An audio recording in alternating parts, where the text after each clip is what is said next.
far as Golovkin, he was here. We tried to ask about it. He didn't want to speak too much, but is that a possibility for him, Max, or should he just kind of accept the fact that Canelo won't fight him, at least not now? I don't think it'll be an immediate fight, but those who think it's way off in the future are underestimating, I think, Canelo's competitiveness and Golden Boy's DNA. You know, Oscar was brought along very carefully and smartly by Top Rank. And he was considered, I felt at the time, incorrectly the best pound-for-pound fighter in the world way too early, because Roy was in his prime back then. And I was like, look, Oscar's really good. That guy's a different thing. But at a certain point, Oscar wasn't, you know, he heard people saying, you're being built, you're not fighting the top guys, and you saw every weight class he was in at 130 pounds. It wasn't Gabe Ruelas, it was someone else. At 135 pounds, it wasn't Stevie Johnston, it was, you know, Rafael Ruelas. You know, it wasn't, there was always a top guy that he didn't somehow fight in every division. And those weren't even big fights. It was just like everyone knew those were the best fighters. And at a certain point, Oscar told Top Rank, basically, look, I'm a fighter, man. I'm fighting all these guys. And in a sense, no good deed goes unpunished, because what wound up happening is Oscar became underrated by history. Like, the fans love him, but history's going to underrate him because he has all those losses. And Floyd, Floyd's a greater fighter than Oscar anyway, I agree. However, like, for example, they fought each other. Oscar was almost at the end. Floyd was in his prime. That was a competitive fight.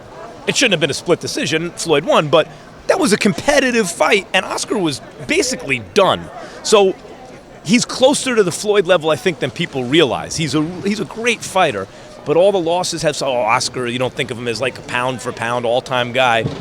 But that's okay with him, because he proved himself the better or the equal or slightly lesser than all the best fighters of his era.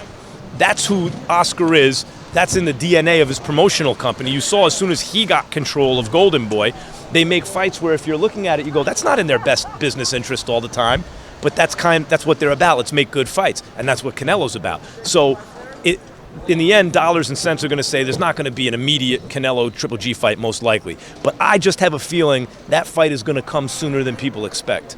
Does this Triple G, this version that you saw tonight, does he stand a chance against Triple G or Floyd? I mean, is he a different fighter now, and does he stand a chance against either of those guys? I don't know if he's a different fighter. He's a better fighter. And you look at his resume now. He got a win against Cotto. He deserved it.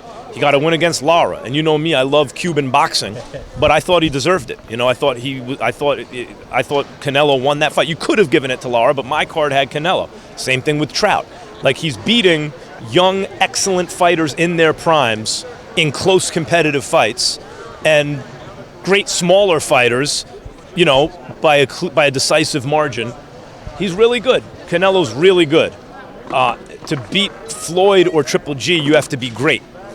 So, you know, we'll see if he can be great. At this moment, you would favor Floyd or Triple G, but could you imagine how good a Triple G Canelo fight would be?